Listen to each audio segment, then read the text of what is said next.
prepare. The green flag is removed from the back. Tear off. Moto2 is go. Good start from Jorge Martin. Got a bad start from Canet. Those of Nagashima then coming into turn one. Fernandez was well wide. It looks like he's just about going to cling on to that 4 through. Immediately, Remy Gardner's trying to get busy. He's just alongside Hector Gartho. Jake Dixon was also wide. Big twitch on the gas for Remy Gardner. Got to be careful. That's picked up a lot of rides. Look I think that was Bezecchi initially, Matt. 11th to 17th. It's going to be a long race, given that shoulder problems with that big crash at turn 3 yesterday. He used to lock horns in Moto3 not so long ago. Decent start as well then from Nagashima. Up 6. On board with the World Championship leader Luca Marini. That's Tom Luthi just up ahead of him. He dropped down the hill there. Martin on that speed up. Yeah, he said this was going to be a big learning experience today. He's absolutely livid. Fernandez fuming, that's for sure. Not happy with himself. Mistake on a 4 fuel tank then in that one there from Aaron Canet, and that might just invite Tetsuta Nagashima to come through. Yeah, Canet was saying yesterday this is going to be quite keen to see how the race unfolded, see how some of the faster, more experienced riders in Moto2. Remy Gardner's leading that second group at the moment. Oh, Canet's gone down as well. He was just offline. He was just like, that's not looking good. Let's hope that it's just something like a dead leg at the moment for Aaron Canet. He's pointing to the... What a shame for Aaron Canet. Turn 4 has caught him out, then it catches so many riders out. It's such a tricky... The way he was pointing to that right leg, which is trapped underneath that Triumph engine and speed. He was going way too high. He's got tangled up with the bike there as well. Such an easy mistake to make. His learning experience at the front was not as long as what he was hoping for, sadly, for Canet, and that's really now broken up. Big advantage over Remy Gardner. Tom Luthi, actually, though, is the fastest man on circuit in 4th place by far. For Nagashima in 2nd. What an opportunity. Oh, who's that down? It's Sam Losey's now gone down. Is that Sunkiat? Who's gone what down? What an absolute disaster for Mark VDS Racing. They cannot believe... Yeah, I was going to say, another rider. Jorge Navarro, what's happened here? Chaos up at turn 3. Look a bit further. That was too ambitious and it's just out of control, I'm afraid. Sam Lowe's, that is your crash. Deary man. You're in the braking zone. It went horribly wrong for him with that false neutral yesterday. Unfortunately, that's just way too hot. I mean, that falls into the category quite unequivocally irresponsible riding. And Sam will know. DNF in 6. The speed-up guy cannot catch a break. It's been a disastrous race so far for Mark VDS in that lead group down at turn 4 early on, and now Navarro down as well. Again, it's sort of that one's being looked at from upstairs. Anyway, let's try and recap. It's getting a bit dark here in places. And Gardner, good opening few laps for Remy Gardner with a full tank. That's very promising, Australian fans. He's up in 8th place as well, so good start for the Brit. Somehow Sam Lowes is back on board. I was going to say, I thought potentially might be the British hopes now on the shoulders of Jake Dixon, who's having a great ride. Dixon inside the top 10 in 8th place by... Bezecchi's now getting in line with Tom Luthi as well. I think the Italian might just be squeezing into that. He will accept that. He knows that was dodgy, to say the least. There was faster than the pair of these in 3rd, and likewise Bezecchi now in 4th, the fastest man on circuit. He's like a yo-yo, isn't he? He's up and down. It's ridiculous. This is a good onboard, actually, just showing you anything but that. But right now, when he has got his rhythm and when he's in his A game, he's right. So he did it the hard way. He's being closed in here by the brilliant Remy Gardner, who's looking really away with the crash yesterday. Has actually helped him in a way. Here's Jorge Navarro. It's good to see that he's up on his feet. Yeah, from Sam Lowes' bike. Come on, you're scrubbing off so much speed in that turn 3. The message here, he's just said he's fastest lap. Someone's gone down. Someone has gone down. We've got an onboard. I can hear an onboard. Fair assessment. 4, isn't it? It is turn 4. So it's just been a day to forget for Russell Galil, but not for the first time. Sam Lowes has jumped off a motorcycle twice in the same Grand Prix in Austria, was it? Yeah, well, that. I would imagine that there'll be a carrying penalty potentially into Misano getting a black flag. We know the character of Sam Lowes. Caught up and instigated this incident. This was horrible. Watch Sunkiat Chantra, no idea at all. Boof. Barrow lookless on the outside, nothing that he could do. She's on board with Sam. Too ambitious, unfortunately, that one. You know, when you're at that speed and that out of control in that section. So is Bezecchi. He is a couple of 2-3 tenths, I'd say, faster than Luthi. Then Luca Marini, who's closing. Knowing Sam Lowes to be doing that, the first thing he'll be doing post-race is to go in the bow in his body. Just one of those things where it can happen in racing, unfortunately. Simon. Every Sunday, Liam. Yeah, thanks for that, Simon. It's just one of the problems when you're going high speed. Always going to have drama. This is closing up at the front. Yeah, I was just going to say there's nothing between the lap times of the top three. The 72 bike in 4th place. He was in the 28s. Last time around, Bezzecchi was the only man. Serious pace right now. Remy Gardner, of course, in 3rd. Former teammates with Nagashima, who used to be on that motor full of fuel. I think his pace is going to be very, very good indeed, and the World Championship leader in Hector Gartho. What a ride! Yeah, he had 3 podiums last year, and he's producing another electric performance, if you'll excuse the pun. Brilliant by Gartho, keeping Luca Marini. Now we look back now at the Japanese man on the number 45 bike. He's just closed that gap to Martin. Now with Nagashima. Yeah, Nagashima's pace as well, Steve. That's lifting Gardner's game too, because Gardner doing a stellar job right now. We have to repeat because it proves what an outstanding job he's doing. He's on the 20. Great on boards through the final 2 corners again. Just give you an idea of the undulating circuit here in Austral. Across the line, Gardner there, much quicker than Tetsu. And from Remy Gardner, and just behind him, Marco Bezzecchi was also in the 28s. Martin and that very, very low 129s. It's just that the 2 men behind them, Gardner and Bezzecchi, have found some serious rhythm. Likewise, Aaron Canet after that horrible fall in turn 4 where the bike was stuck on top of him. Yeah, it's been a battle to forget in Austria for the Aspar boys, that's for sure. Gardner can smell a second place. Pouncing on Nagashima here shortly. Yeah, because I don't know whether Nagashima's made a mistake, but Martin's trying, reeled him back in that 3rd sector. Through turn 9, now turn 10. Bike of Nagashima's, that seems to be the area where Remy Gardner's losing out. He's got, do you know, speaking to Extern Pro actually a couple of days ago, and they said there is nobody in moto, and he's got to make up for 8 or 10 kilos. Right, exactly, and then that of course does put, it's a balancing act, isn't it, which means that it's all the more impressive to see him up there.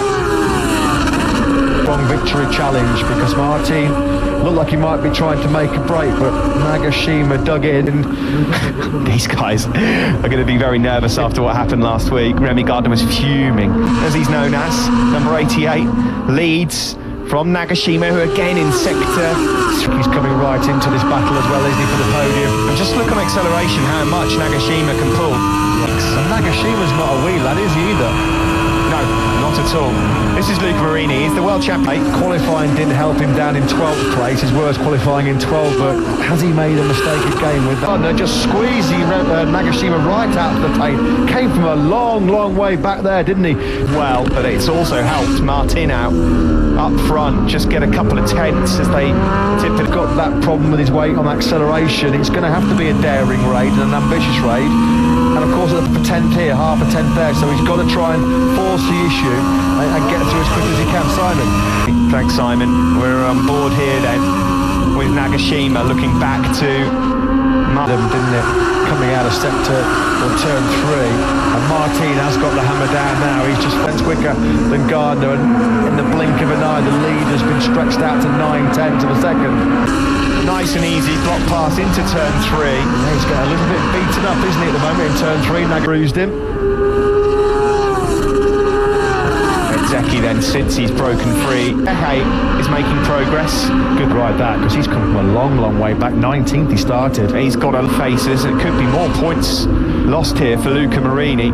Jake Dixon doing a great job keeping himself out of his cells last weekend with that crash that instigated all the chaos and carnage at turn 1. He hasn't looked, was 21st in the grid.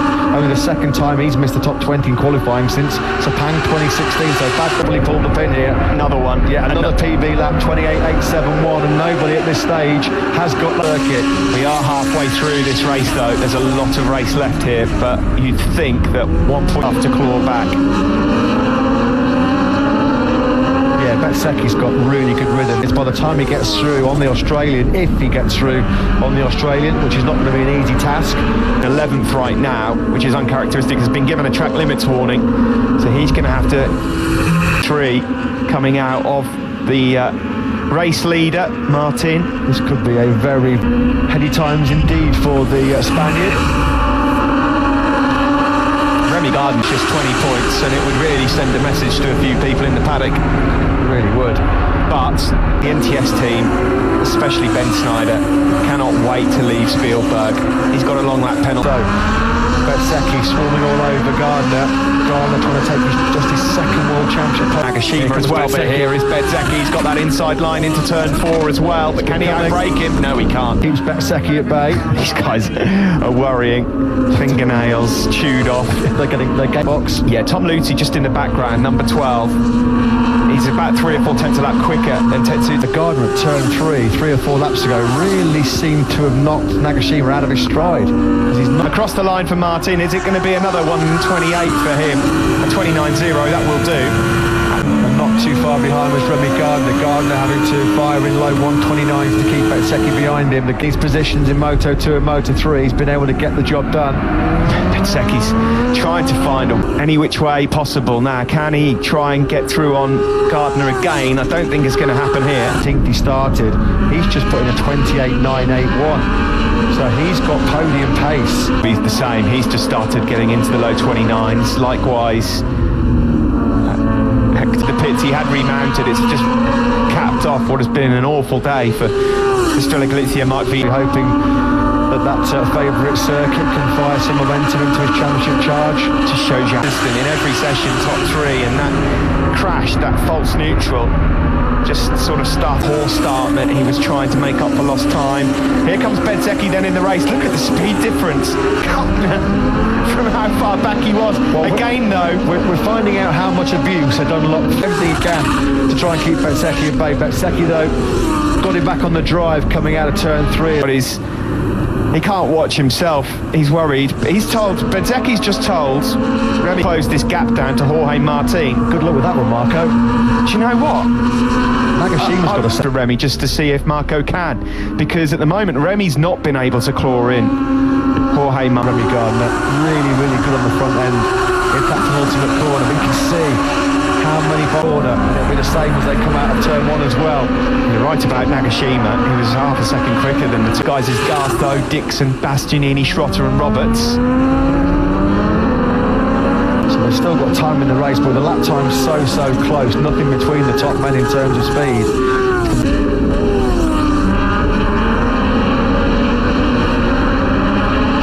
He's actually had a tenth taken out of him by Marco Bezzecchi, who has broken just away now from Remy Gardner. So with 9 laps to go, can Bezzecchi apply any pressure at all to Martin, who looks more than... Being hotly pursued by 72 Bezzecchi. Of course, they jousted it out for the Moto3 World Championship. He's the marginally quicker man. 128.869 from the Italian there on the Sky bike. And Heroes as Jorge Martin produced in this Grand Prix. A lot. Martin, okay, that's another point lost for Marini. The championship is just so tight in Moto2. Braking zones, turn 1, turn 3 and turn 4. Just wonder if he had his time over again with the previous conditions here this weekend. But not what we expected from Marini at all. Long lap penalty, a double long lap penalty coming the way for the number 64. Ouch. Lead, and now a 1.5 second lead going into the final sector. So Bezzecchi's getting his teeth stuck in. He's got such a comfortable advantage. If 1.4 seconds over Marco Bezzecchi is comfortable at any time. Even though Gardner and Nagashima look cut adrift at the moment, if these guys were to get close enough, I mean, look at what that does to the 2 sector 1, the gap between Martin and Bezzecchi. There's the championship leader then, Marini. On to Vierge's pace. Vierge was 4 tenths quicker than Marini on that last lap. And from mid-race onwards, he's got really strong pace. At the moment, he's down in 10th place. And their lap times are quite stable. That was Nagashima wide, wasn't it, coming down the hill into turn 6?